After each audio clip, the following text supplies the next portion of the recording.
At the beginning of 2023, it was reported by the German media that the Deutsche Fussball Liga, who operate the Bundesliga divisions, are planning to sell stakes in the competition's future domestic and international broadcasting rights.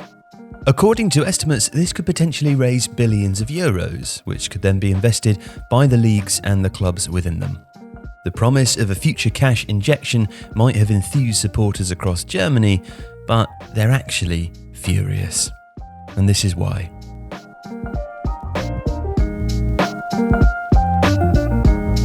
Well, first, how could it work? Well, as has been done in other countries, and by some clubs, notably Barcelona, the DFL would create a company to manage its broadcasting rights and then sell stakes in that company to outside investors. The company would be responsible for the selling of those rights, both in Germany and abroad, with the investors sharing in the proceeds over set time periods. The benefit would be a sizable cash injection, which could be shared among clubs and used to fund infrastructural improvements, but it would also aid further technological development of the Bundesliga product, with the aid of investors who specialise in different fields.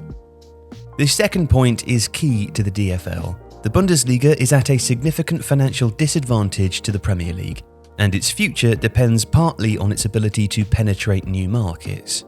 Perhaps by constructing a straight-to-consumer streaming platform, like Spanish football's LaLiga TV for instance, or by staging training camps and tours in more new countries.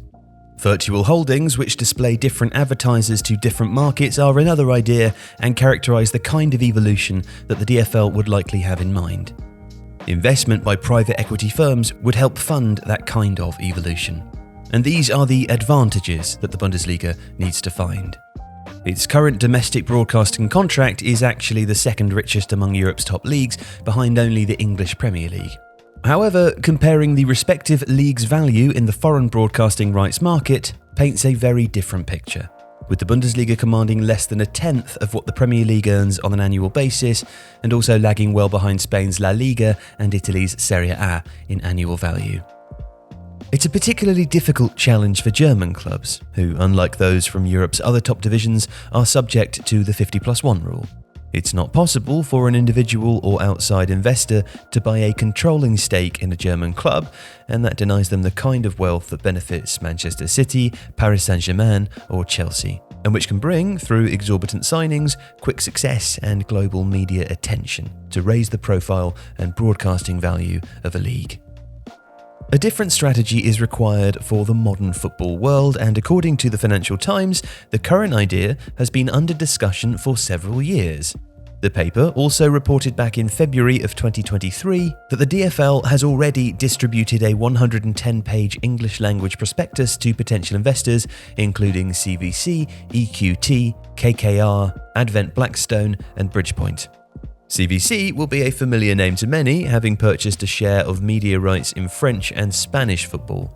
6th Street, the US-based investor that bought a share of Barcelona's future broadcasting rights, are, according to the same Financial Times report, also interested in acquiring a similar package in the Bundesliga.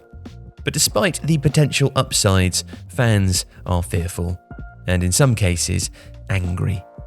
DW's Matt Ford reported that Borussia Dortmund supporters displayed a series of banners in opposition to the investment plan from Signal Iduna Park's Yellow Wall during a game with Union Berlin in early April, and that the travelling Union supporters displayed similar messages. Ford also reported opposition in Bochum and Nuremberg, amongst others, and similar banners have been spotted around the country. Now, the principal fear is that investment on such a scale would come at a price, and the game as German fans know it would need to make concessions. According to a statement distributed by Borussia Dortmund's official fan department, but published by DW, opening up to investors, particularly to private equity firms who are after maximum profit, risks them using their influence to maximise their returns, potentially against the interests of fans and stadium goers. Some more alarmist fears speculate that ticket prices and in-stadium atmosphere would change, and that kickoff times might be adapted to suit foreign markets. The DFL say no, that outside investment would have no influence on those decisions. How such investment would be divided is another polarising issue. Unlike in England, broadcasting revenue isn't evenly split among teams in Germany, and naturally the fear is that the wealthiest clubs would benefit the most and further disadvantage the poorer sides. in a country where, of course, the same team has won the Bundesliga for 10 years in a row. Now, whether these fears are justified or not, the conversation is also happening at a time when disharmony is detectable at different clubs and when the atmosphere around German football seems thick with suspicion. In Bremen in early April, fans protested ticket prices and stadium renovation plans during a game with Hoffenheim.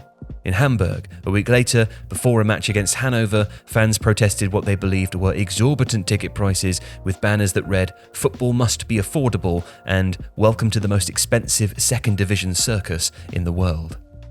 German football has long been held up as a supporter's paradise. And yet the context into which details of the investment plan have emerged is, in places, coloured by the distrust of what fans see happening in other leagues. During their Champions League tie with Manchester City at the Etihad Stadium, travelling Bayern Munich fans unfurled a banner reading "Glazers, Sheikh Mansour, all autocrats out.